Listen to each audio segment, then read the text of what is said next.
We're back. Grouse Chats episode 6. Episode 6. Impromptu, almost midnight meeting.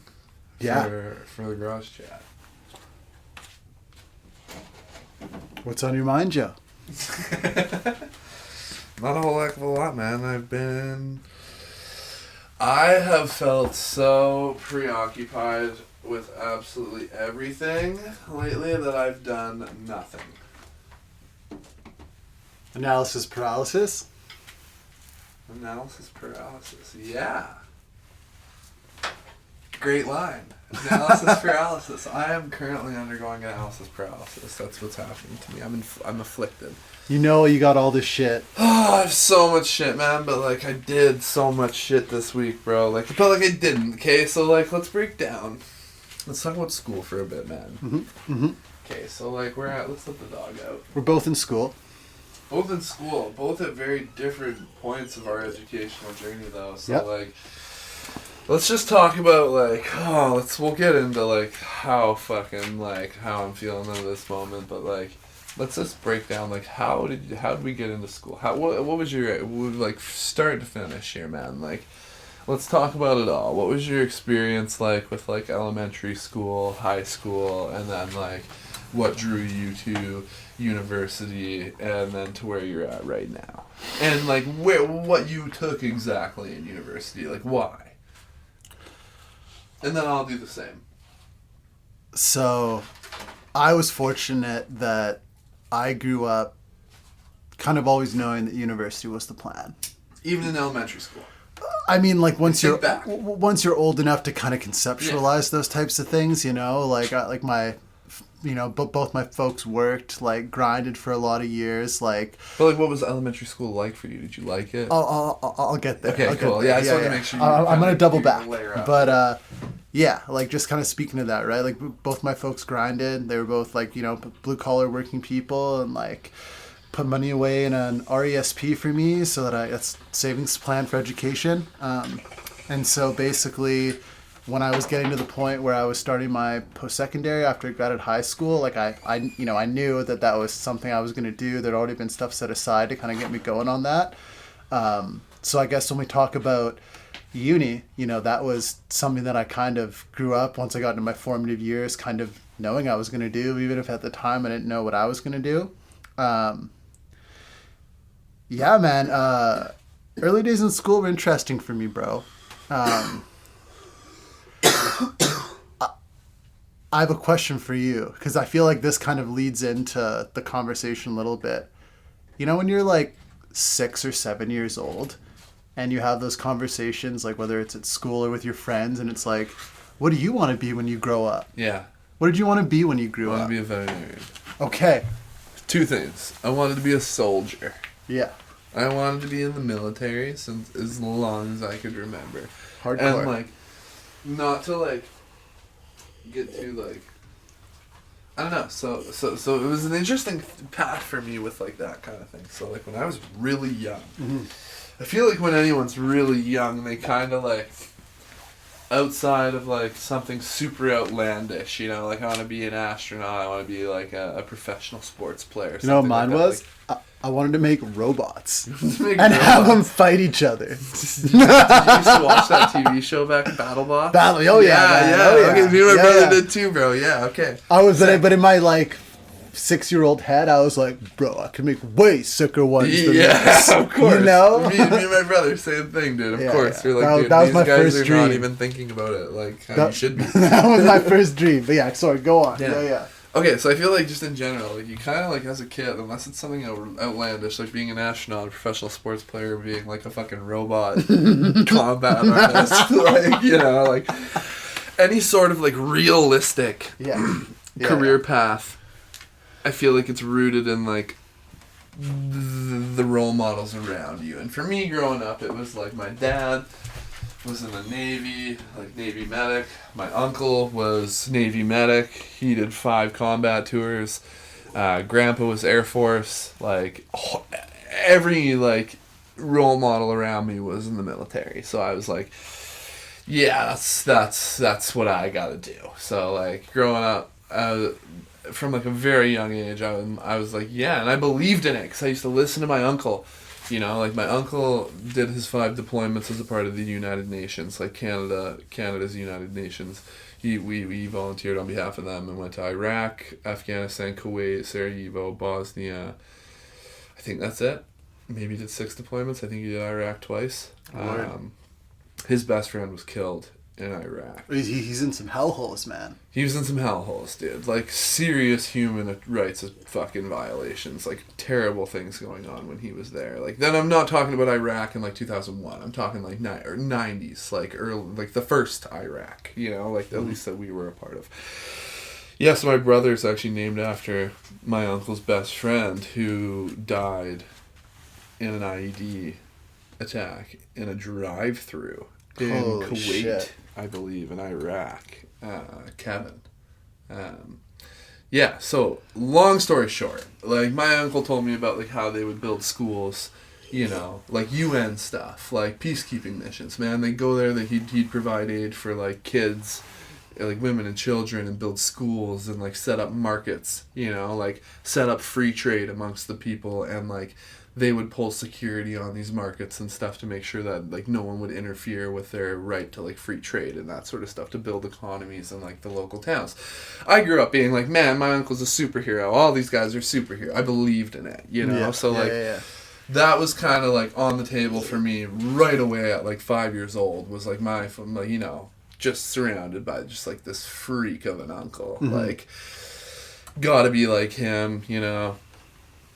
Yeah, so, and then, like, my mom, on the other hand, was working at a vet clinic, and I used to go there for, like, after school, kind of like daycare, imagine that, right? Yeah. 2:30 hits, I'm on the bus to Alouette Animal Hospital, you know? Like, 6 years old, grade 1, like, down near Vancouver, like, great guy, okay? Like, I used to go there. 6 years old, this guy would, like, encourage it. Be like, he would encourage my love of animals, right? Like, sick.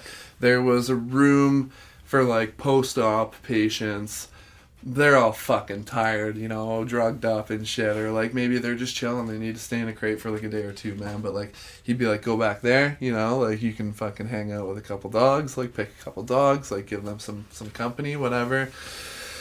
Guy let me sit in on a spay one time, which I thought was super cool. Like, it was a dog space, so they were just doing, like, a, you know, reproductive removal. And, man, I remember it to this day. Like, I was just, like, standing on the stool looking over their shoulders as this dog was just, like, stretched open. I don't even know how to explain it, man. Like, they had this thing opened up and, like, stretched open, man, and, like, but he was, like, pointing stuff out to me, being like, look at this is this, like, not scary, you know, like, look at this, like, this is nothing's happening, you know, like, pointing, poking, and just showing me things, man, and I was just like, man, this is it, you know, like, this is it, like, how does this guy even get to do this, was, like, in my 6-year-old brain, was like, how, you know, like, I have a dog, I can't do what this guy's doing, you know, my parents would freak out, like, I thought it was the coolest thing ever, so, like, yeah, flash forward, like, yeah, fuck, like, a couple years, even, like, that year, even, you know, like, school. Not for me. Okay, word. Not for me, growing up. Like, I excelled at the social aspect. Loved it, man. Like, just felt like, I went to a lot of schools growing up, man. Mm-hmm. I went to, like, yes, you folks moved around. I want to say, right? I went to like 7 or 8 elementary schools, man, and middle schools, including. So, like, yeah, man, like a lot, and then like 3 fucking high schools, man. Like, you know, like I've been, but like, I guess like I had to get it, you know, like I had to get the social part. Like the school part for me was always gonna be there. Yeah, like. Once they told me about, like, summer school, man, like, upgrading, oh, it was over. I was like, I do not need to pay attention, you know? Like, I can rip Cool School on my computer while I play RuneScape in the summer. Like, I don't want to go outside anyways. It's 42 fucking degrees out, man. Like, everything's on fire. Let me play RuneScape and rip some math equations, you know? Like, no sweat. So school was definitely like just like about friends for me, and like I had a great time, and like I wasn't a troublemaker. Like great relationships with teachers, like every report card, you know, like Joey's a good guy, like really charismatic, funny, has lots of friends, but like I just really wish he would just pay attention, even the slightest bit, to like for 30 seconds a day would just be great, you know, but no chance. Man, great intersection. You're talking like elementary to high school? Yeah. Bro. Total opposite for me. Really? Man. Total opposite. Okay. Yeah. I don't think we've ever chatted this, but I'll try and keep it from being a sob story. But like, oh no. This is shocking. What are you saying? Bro, I was a target, bro. Really? I was a target, I would have feasted on you is what you're saying, dude, bro. And the other kids feasted on me, bro. I gave them like a supple I wouldn't supper. have feasted on you. I was nice. I hated when people did that so shit, like... man. Small town that I grew up in, right? Yeah, like I get it. 13,000 people. I grew up in a 3,000 person town. In groups and out groups, right? Ins and outs, man. And so, like, sick if you're in an in group, hard if you're in an out group, harder if you're in an out group and you're like a 6-year-old kid who doesn't understand why, right? Doesn't even understand what a group is. Yeah. You know? And so it's like, so I grew up. I remember I had one friend when I was like 5. Let's look at my memories of like my first friend. I had one friend when I was 5 years old who had the same first name as me, Dillon. And then he moved away, and as far as I remember, this is like the only kid I hung out with. Then when I was 6... Pilsner 2.0, where's this guy? Yeah. No idea, bro.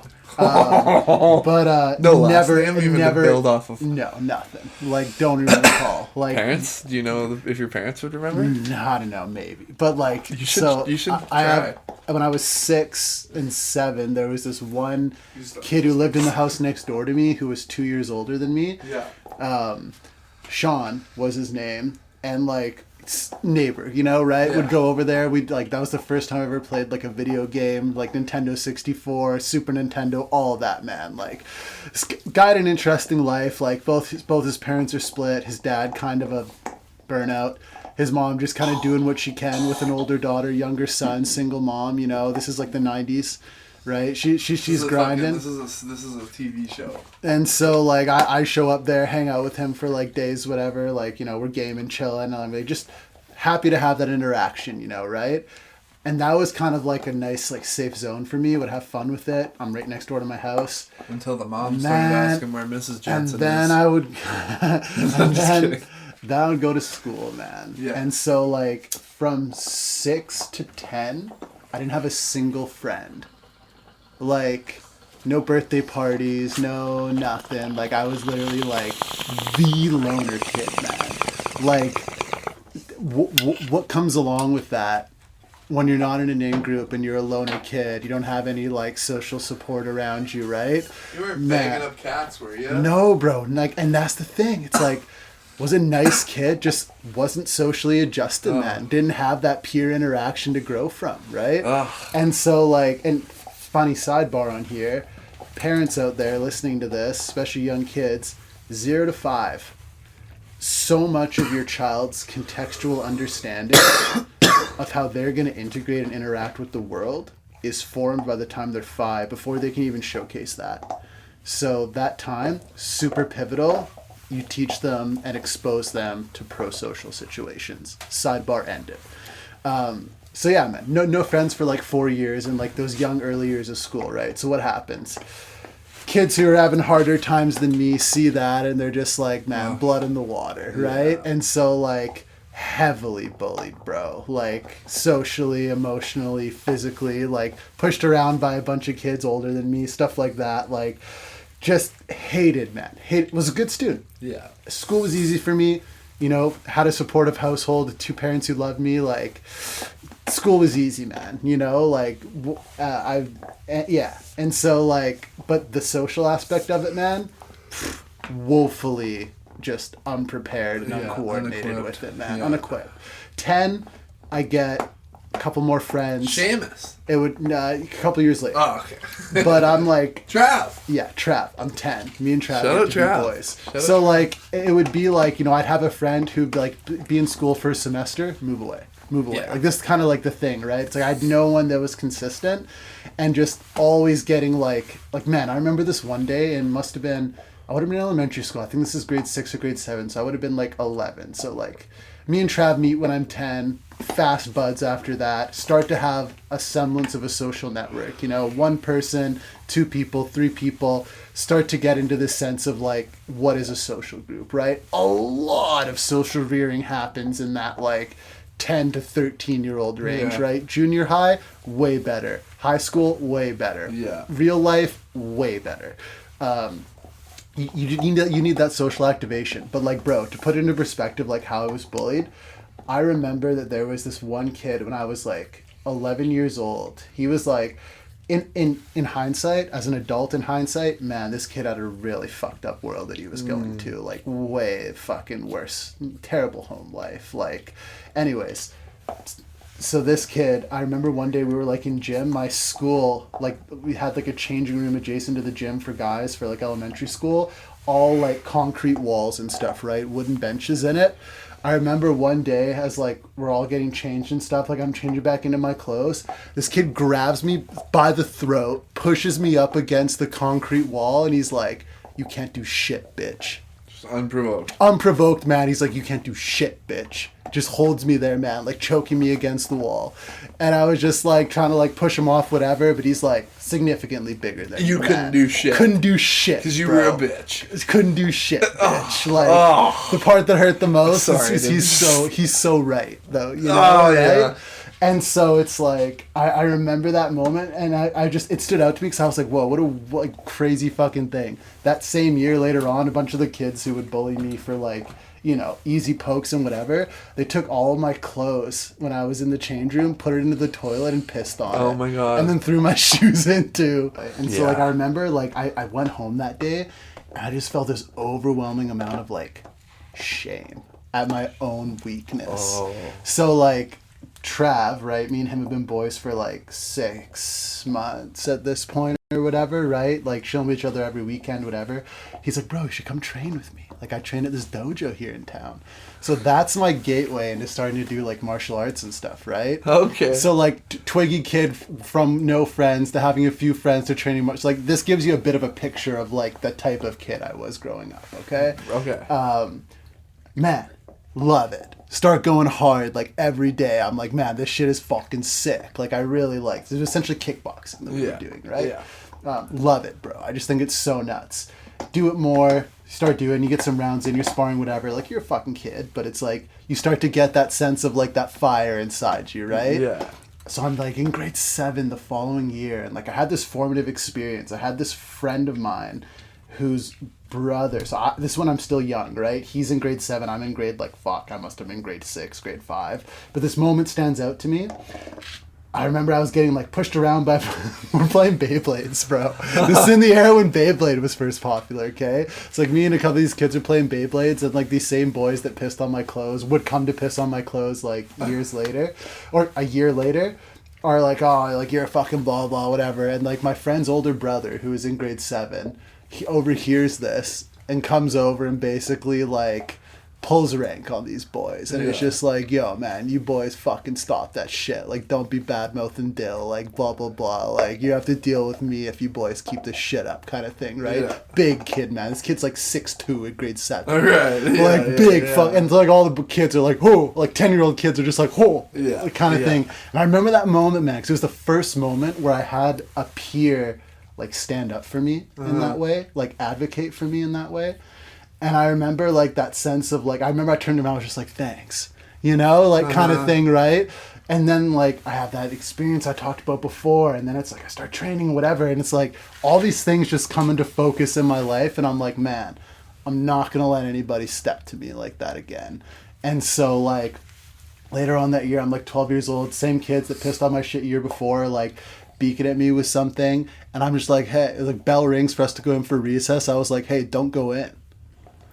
And he's just like, "What?" I was like, "Don't go in. Like, if you got a problem with me, you got beef, like, let's settle it right here, right now. Like, me and you, man. Like, let's fucking go." And just, like, deer in the headlights, man, from this kid. He's just like, what? Like, no, man. Like, it's cool. Like, blah, blah, blah, whatever. Just, like, goes in. Man, didn't get picked on anymore from that day. And it was just one of those moments where you're like, wow, man. Like, learning to stand your ground and just be like, instead of being like, I wish that this abuse would stop, just being like, this abuse is stopping. I've got a story about that too, man. Go into it. So that brings me up to junior high, essentially. Wow. Yeah. So we have a social group. I'm buzzing. About school. You gave me the School of Hard Knocks. Yeah. Wow. So, bro, grade 8, 13 years old is when I had my step 2 moment. Okay. So like, new school. I'm on the island. Okay. I'm in Duncan, the totem capital of Canada. Yeah. Just to put things in perspective. Yeah. Okay. Very, very much so, like, it's an interesting town, man. It's like an incredible place, incredible culture, home of the biggest hockey stick in the world. Your parents were also grinders, man. Like, building their way, like, you know, when you were young. Parents like, divorced over it. Yeah. Like, dad was gone 14 hours a day, man, grinding, building a company with his dad and his brother. Turned out to be super successful. Whether, you know, it was worth it, that's you know, gotta get him on the pod and ask him. But I don't know. Truly, like, maybe it is, maybe it was. I don't know. Maybe it's gonna. That's just not. Yeah. It's not a question I don't think I'll answer for a long time. Yeah. But, so that growing up in Duncan, just grinders, man. So like, my mom split when I was young. My parents split when I was young. I was in Vancouver. I was in Kamloops. I was on the island. Like, a couple different places around Vancouver. Like, yeah. Back to like 13, I'm living with my dad. Okay, we're in Duncan at this point. Very much so. Like, I'm in middle school. It was like in Canada, I don't know, who knows where we have people listening from, but like, we have a really, really, really strong and really prevalent First Nations population, but like, greatly like outnumbered. Like, I grew up in a town where there were like 10 bands that were all like around Terrace, right? Like, a bunch of the people that I knew growing up were bands. A bunch of the friends that I had were in different bands. Right. Yeah. So very much similar to Duncan, except for I'm pretty sure it was one band. Okay. Word. Controlled like a large swath of area. The Cowichan tribes, the same ones that have control over like large swaths of Vancouver and White Rock. That are like all those big court proceedings right now. Yeah. So they own a lot of land. Massive tribe. So yeah, this like, but anyways, just in general in Canada, like, most of you go to school, like, I want to say, like, unfortunately, you know, just like this, it's a colonized country, man. Like, I want to say in a school like 1,000 people, there'll be like, you know, 20 First Nations people, which is like just like horrific numbers. But like, you know, I'd say that's what like the numbers realistically are. Like in Kamloops or in Canada, I'd say like 1,000 to 20. Like, I think it varies a lot with region. Like, I would say when I went to school, it was more of like a 50-60 or like for 50-50. Yeah, or so it's region based. But like, just so like make sure everyone understands the numbers. Like, pretty sure First Nations makes up only like 5 or 6% of the Canadian population. Okay, it's a tiny, minuscule amount. Like, so that being said, like, let's fact check that too. That being said, the school was like 50-50 that I was at. Yeah. And like this takes precedence. So like I became friends with a few boys.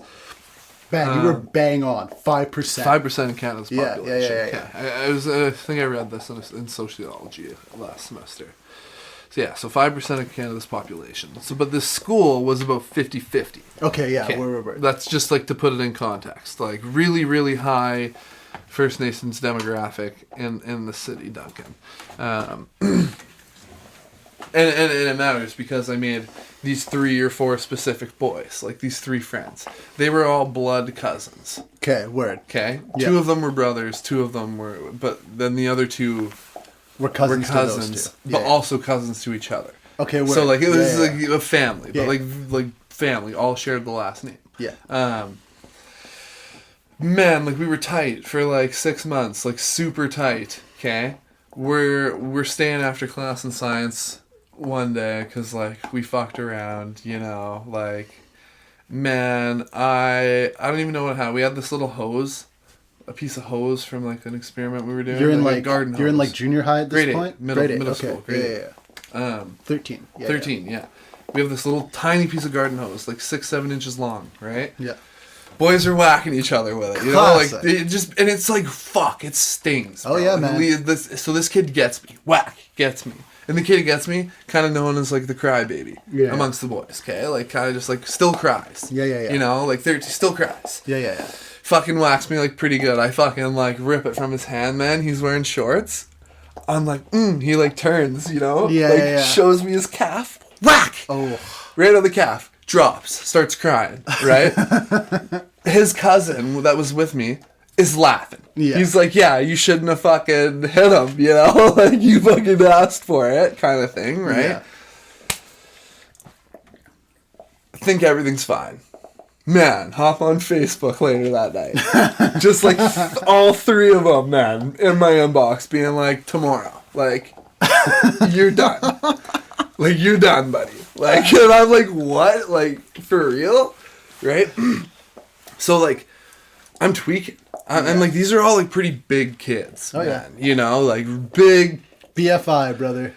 Tough boys, man. Okay? So, like, tough boys. And they wore tap out. And as far as I was concerned, they could all fight. So, like, I couldn't fight. Never been in a fight. Been in one fight. Grade 7. The year before. Wasn't much of a fight. Threw like a punch, grappled each other, threw it to the ground. You know, teacher broke it up. Didn't even get in trouble because they were like, you guys gotta figure this out. You know, long standing beef with a weird kid. Anyways. Oh, man. I'm scared. You're thinking your head's on a platter. These boys are just going to jump you. Yeah, I'm scared. Yeah. Okay? And they're friends with like half the school. You know? Yeah. Again, back to the demographic. There's going to be some kid filming this for Facebook because you're just getting stomped by 2 boys. Well, not only are they like those 4 boys like cousins and brothers, man, they also have like 2nd and 3rd and 4th cousins and family friends and shit all going to that school too, you know? So I'm like, I'm fucked. Essentially. I'm like, and then this was like a Friday. I swear it was like a Friday too. So it was like I had to wait the whole weekend. And that's why it was like on Facebook and it was like brewing. And I was like, but one kid took the lead and was like, it's me and you. Like, no one else. Me and you. This time at school, like, don't be fucking late. Like, don't be a minute late. Yeah. I'm like, I'm dead. You know? Like, I'm dead. Sunday night. I've been stewing on it all weekend, man. In silence. Wearing on me, dude. Wearing. I go upstairs. I'm like, Dad, we gotta talk. You know? I'm like, all right, man, here's the deal. Like, I got, like, 4 boys that are twice my size, twice as tough, and just fucking up to no good who want my fucking head tomorrow morning. Like, as soon as I get off the bus, man, it's on. You know? Like, what do I do, man? Never been in a fight. My dad gives me some golden advice. Made me feel like, dude, I think this is it. Didn't teach me anything useful. Made me feel like I could run through a fucking wall if I wanted to, man. You know, he's like, it was past the point of talking. You know, like I was like, Dad, like it's happening. You know, like it's not like gonna snatch me. Yeah, it's not. Yeah, it's not like I'm gonna fucking show up and throw a punch at this guy. It's like I'm stepping off the bus and this guy's gonna unload on me, Dad. What do I do? You know, he's like, fuck, man, easy. He's like, easy. Like, no worries. He's like, as soon as this, he's like, get in a fighting stance right now. I do it. For right leg, like knee forward. Yeah. He's like, man, all you gotta do, just stomp on his fucking knee. Just stomp it in. He's like, it's you or him, buddy. Like, it's you or him. He's like, as soon as he comes at you, just kick his knee in. Just push it backwards. Kick until you feel it go. And I was like, wow. I'm gonna fuck this kid up. In my head, this kid's leg was done for. Yeah. Right? Like, I was like, wow. New fighting meta unlocked. The leg kick. The leg kick. You know? The knee snapper. The knee snapper, dude. New signature move. I was, in my mind, this guy's leg was a toothpick, man. Like, it just, I had to blow on this thing and the fight was over, right? So, like, man, if you poked me with a pin, I would have bursted, bro. I was full of piss and vinegar. Yeah. Man, I pull up. Monday morning. Bro, I pull up, this kid's not outside the bus, okay? Yeah. Heart's pounding. I'm like, all right, make it into the school. He can't do shit, you know? I make it into the school, man. I catch this kid by himself. Mm-hmm. Like, there's people, it's like, class is starting. I showed up, like, last bus, like, 3 minutes before class, you know? Like, so, like, good chance I didn't run into this kid. Yeah. Make it in the class. I'm ripping through the hall. All these people are going through the hall, man. This kid's, like, not really looking. He's not paying attention, man. Just a fish and all the other fish, man. I step into the middle, like, bam. Don't touch him, right? Just, like, stop his, like, flow. He's like, oh, fuck. I was like, what's up, man? Like, I'm here, you know? I was like, are we gonna fucking do this? Yeah. Like, I was like, I don't think you want to do this. Like, just, like, full blown. I was like, I don't think you want this. Like, if you're ready, man, I'm readier. Like, yeah. I'm more ready. Like, you play soccer, you're going to need that fucking knee, man. Yeah. Like, I'm going to take that knee if you want to do this. Mm-hmm. Like, it's coming home with me, kind of. Like, was the whole, like, my long story spiel. Like, I was just hopped up and pretty much told this kid, yo, I'm going to snap your fucking knee. You're never going to play soccer again. I'm going to be your worst nightmare. Yeah, if you're ready, man, I've been ready. Like, since I woke up this morning, I've been thinking about you. Yeah. You know? And he's like, oh, man, like, yeah, like, no, like, whatever. Like, I didn't even think, like, you were being serious, man. Like, and Braden's just, like, the kid I hit. He's just, like, being a baby. Like, we were like, no one's actually fighting, man. Like, what are you doing? Like, you're acting crazy. Man. The breath I took. Yeah. Dapped him up. Yeah. It was just like, all right, bud. That's the other thing my dad said. Let's hit He's class. like, no matter what happens, if you guys get in a scrap, you gotta shake the guy's hand. Mm-hmm. That's the other thing he told me. And I was like, fuck. The guy's like, we're not scrapping. I was like, all right, shake my hand. And he's like, what? Why? I'm like, shake my fucking hand.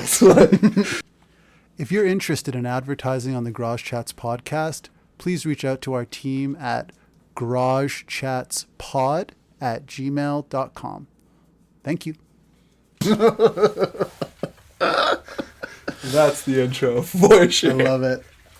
Yeah, I don't know. You got to squash it, man. We squashed it? We squashed it, man. And like, yeah, that was pretty much like, that was it for me for fighting till I was 17. And like, that's just, you don't even need to tell that story. It's super big, and some kid crossed the line. And like, we squared up. It was a good fight in front of all the boys. Nice. Yeah, still buddies with the guy, I'd say. Yeah. I wouldn't say we're like tight, but yeah. I'd have a beer with the guy.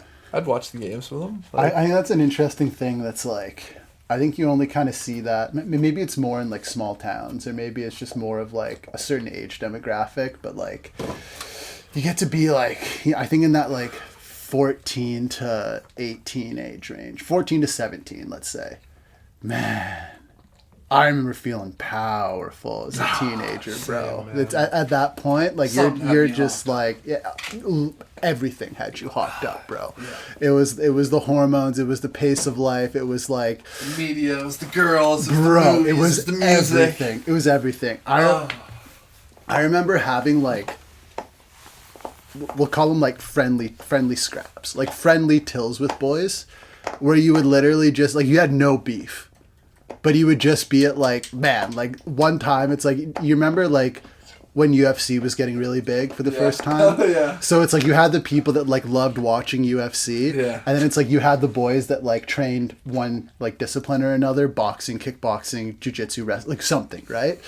And then it was like, for whatever, just a weird thing, man, weird time. But it was always the boys who were just like loved watching UFC that would just get so hypey about shit and be like, man, we should all just fucking scrap. Like, it's still like that. I remember being like that. I remember being at a party when I was like, I don't watch UFC at the bar. When I was like 16, like this is like just after I started working out, like going to the gym, and I remember going to this, like met two of my friends, and they were like, oh, we're having a party at like this person's house tonight, like you should come out with so-and-so. I was like, yeah, fuck yeah, sounds sick.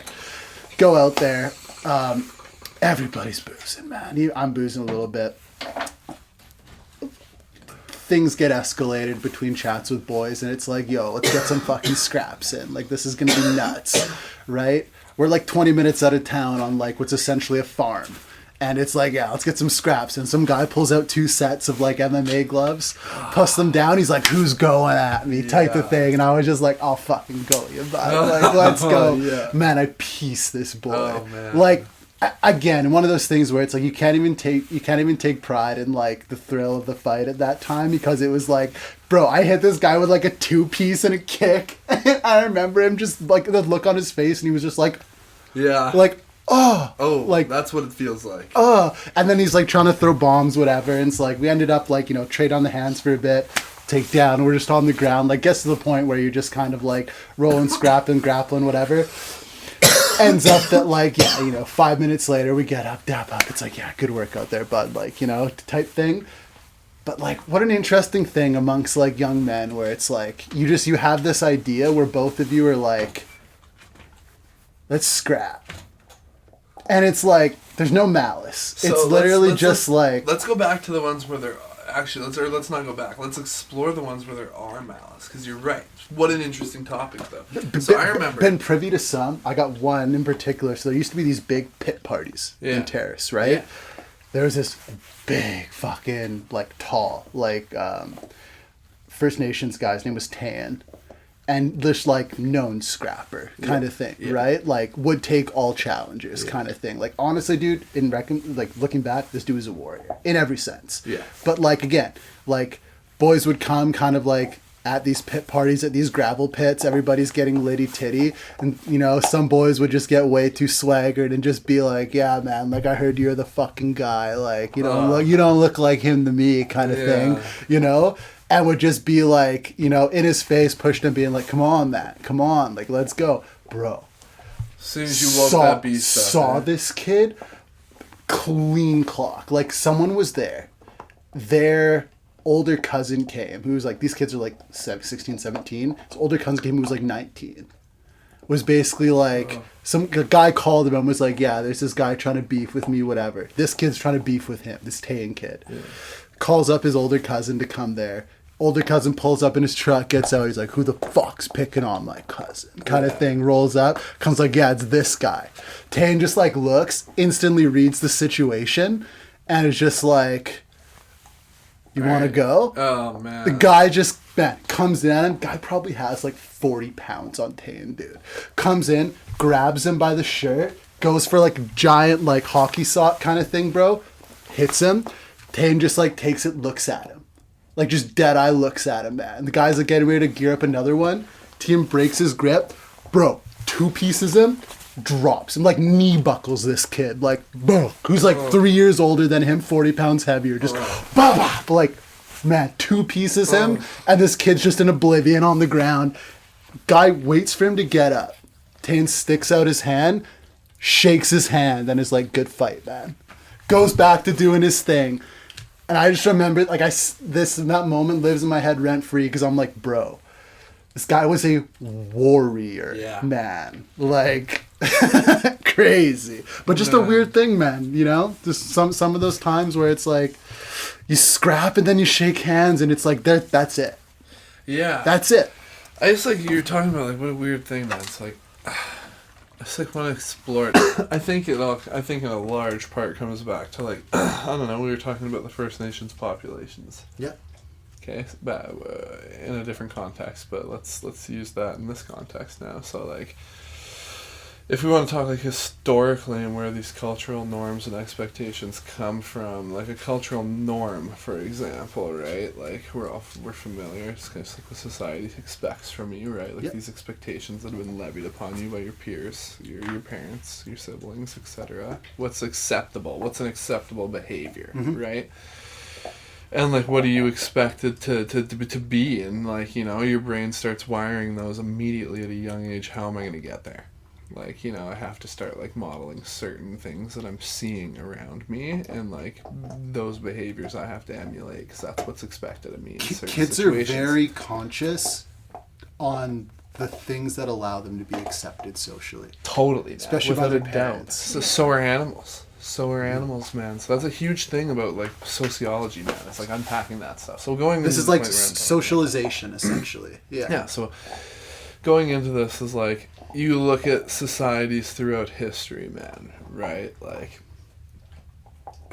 from what I've read in, let's say, what's that class that I took called?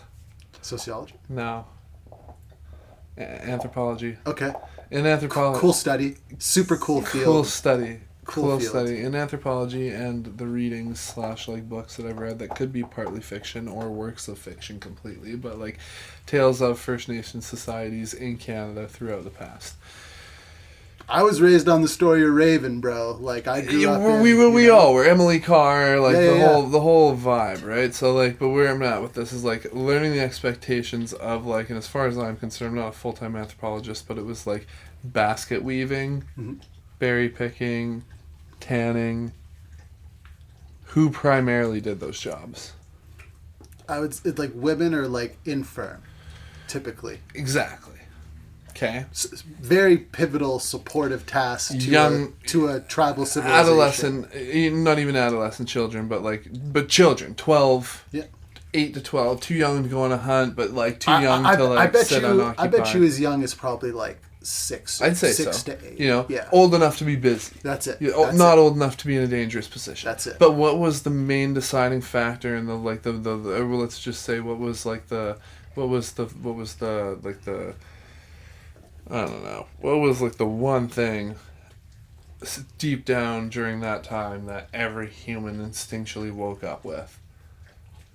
I don't want to fucking die today. Yeah, fair enough. That was the number one thing that they thought of. Yeah. Was, oh my god, I don't want to get eaten today. I am hungry and I do not want to be hungry. Survival was the only thing on the agenda in that day and age. Okay, so there was no time for like infant, toddlers during that socialization period for them to do anything but pick up traits on how to survive. And in those we're tribal people, civilization, like at that there was no governments. There might have been like band leaders, there might have been chiefs, that sort of thing. So there was a semblance of government. There was a hierarchy of sorts. There was a hierarchy. Yeah. And even at a young age you can pick up on that and being like, okay, wow, like, you know, maybe you're a 3-year-old girl back then, and we're talking about like the play, right? Yeah. You're a 3-year-old girl there, and you're looking at like your role models. You're looking at your family unit, who you're a little technically, like I wouldn't say allowed, but who you're allotted most of your time with is like your aunts, your older female cousins, your mom. Your mom, like your grandmothers, like all these maternal figures in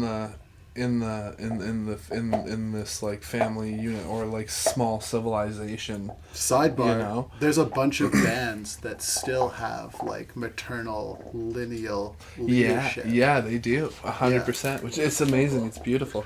So that being said, the young boys just as likely grew up watching like, you know, their older brothers, you know, practicing like shooting their weaponry of the time, you know, taking each other down, like or like doing strenuous tasks around the area. So they grew up being carrying back a boar, man. Yeah. So what it get down to is I feel like play is really just like a semblance of future responsibility.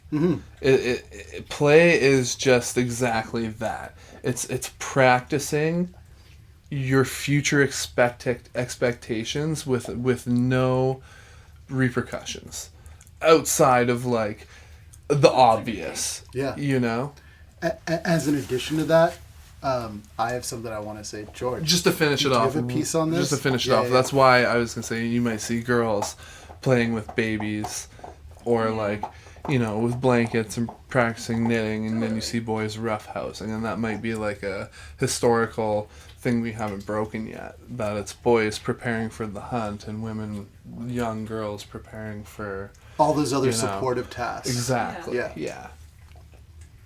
In a framework of play. I wanted to add, this is coming from like a psychoeducation perspective, play is so important for kids' development. Like, outside of attaining pro-social skills so that you can be accepted by your peers, which is arguably the most important thing as a parent you can expose your child to, there's this wild fact that it's like, if you're a child, and this is like as young as like 3 to 5 years old, so like you imagine you're in like preschool to kindergarten, if you're not accepted socially by your peers, so you exist in this kind of like social outgroup, you will never catch up to your peers throughout life until you reach about 20 to 21 in terms of your social development, because you're starved of those opportunities of engaging, right? And having that peer-to-peer feedback. And so this is things like if you're the kid that screams in the face of another kid when they take your toy, or if you bite another kid when you're biting's a kid. Huge. You know? And it's like these things that make people be like... You were a biter? I bit Tucker once. I don't think I was really a biter, but I bit Tucker once. Yeah, I mean everyone bites someone once, but like it's a matter of rearing it up. Yeah, and so like essentially, you're good for like 2 or 3 bites, I think, in your life. My grandma got him to bite me back, and then I did it again. She was like, "That's old cool school. Bite her back. Let her know how it feels." Yeah, that's old school, man. Yeah, it worked though. It worked. Totally. Fuck yeah. But yeah, like. So these kids that don't have that, right? It's like they get starved of social development. And so like without that social development, one, you don't get involved in play. And play is like, there's even more knowledge coming out about it now. But it's like we still only know pieces of this. But play is so important for your neural development. Well, emotional regulation, social understanding, context cues. I think it completely all just boils down to the fact that play relies on soft and hard boundaries. It does. And what's the foundation of those boundaries? All of the things you just mentioned. Trust. Yeah, trust. Exactly. It teaches you to engage in trust. How to give and how to receive. At a time when your high context communication is still in its infancy of development. Trust is the basis of all relationships. That's what I've gathered, at least throughout all the first year classes I've taken. Everything comes back to trust. Toby and I were chatting about this. My wife and I were chatting about this tonight. I'm in the late stage of getting my practicum placement for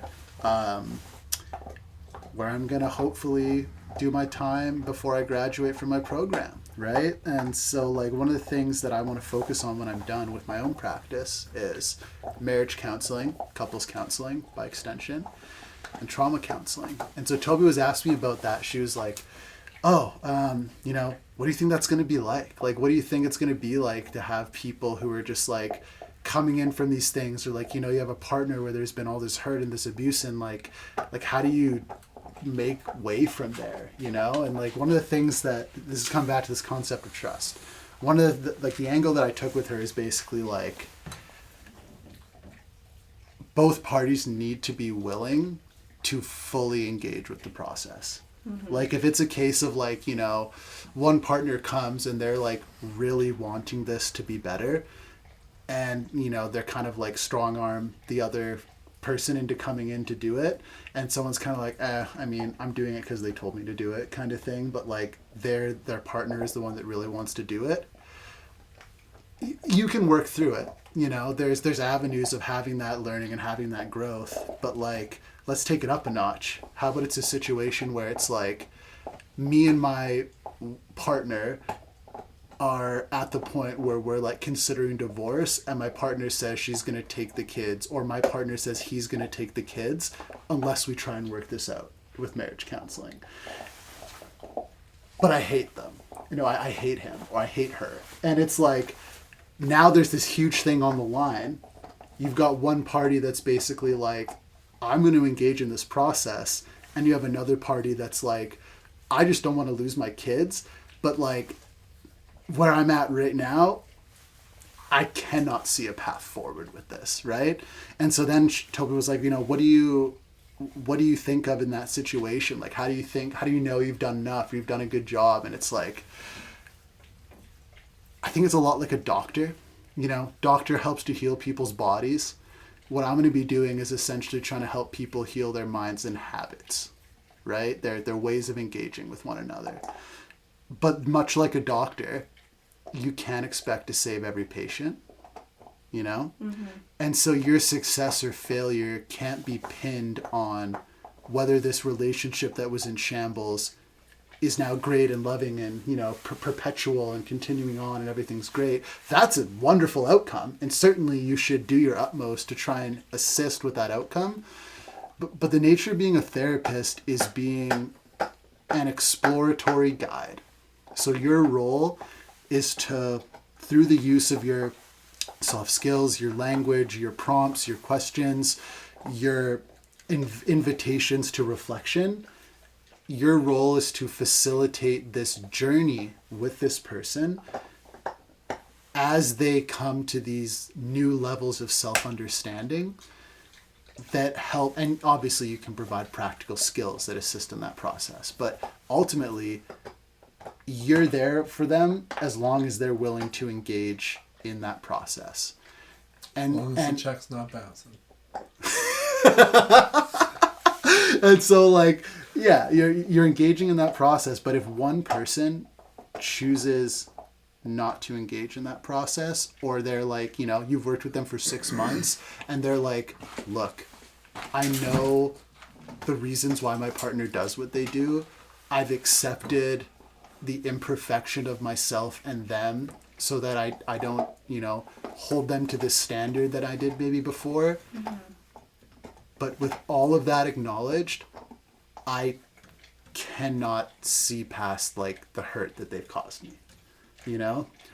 And in those situations, it's like, maybe the best thing for you guys then is not to be together, you know? If that's something where after all this discovery, and maybe 6 months is too, you know, short of a timeline, but it's like, if after engaging in this process, and both people have to, you can't do it if it's just one, you know, there can still be this outcome where it's like, the best thing for you is not to be there. And, like, I think that's a wild thing to think about for some people, maybe people unfamiliar with, like, that side of, like, psychoeducation or even just those experiences, because it's like, oh, but you didn't do your job. It's like, no, we did the work. Yeah. We did the work for a year. The easy way out. An amputation is not the easy way out. That's it, man. You can try and save a limb for a fucking year as well. Yeah. You can do skin grafts, antibiotics, to try and keep that limb alive for a year, man. If it rejects it, it fucking rejects it. Yeah. And eventually you gotta cut it off to save the body. It doesn't mean you're any less effective as a doctor. It doesn't mean you're any less effective as a therapist. Sometimes bodies just don't take. Your job is to facilitate the work, you know? And so, like, and coming back to that first concept, right? Trust. The fundamental thing that you're engaging with when we talk about doing the work and doing that process is finding ways for these two people who have become so separate from one another to interact with each other in genuineness and honesty and to foster trust. You can't build intimacy without trust. You have to have acceptance of action. You have to be able to, like, see someone in their best and worst colors and fully, truthfully, honestly, genuinely accept that. And that's a position that, depending on the amount of hurt that someone's received, may not be possible for them with that person, you know? Mm-hmm. And there's a lot of factors that go into that. But the fundamental force that drives that recovery is trust. And you in my mind, if I was to look at this from the outside, to be a successful couple, you have to engage in trust. And that's a hard stumbling block for a lot of people. Yeah. And that trust, I think, from what we were discussing earlier, starts in play. It starts with you and me have a shared understanding of how we're going to interact with one another in this specific context, in this game, in this imaginary, in this role play that we're doing, right? It all comes back to trust. I think that's pretty crazy. Yeah. And you know what, Dill? I trust that you guys will enjoy the next episode of Garage Chats. Joe, as always, brother, good chatting with you. George, thanks for coming in on the end. Yeah, that was fun. Yeah. I love it. Clutching in. Episode 6. Episode 6. That's great. Till next time. We'll see you on number 7.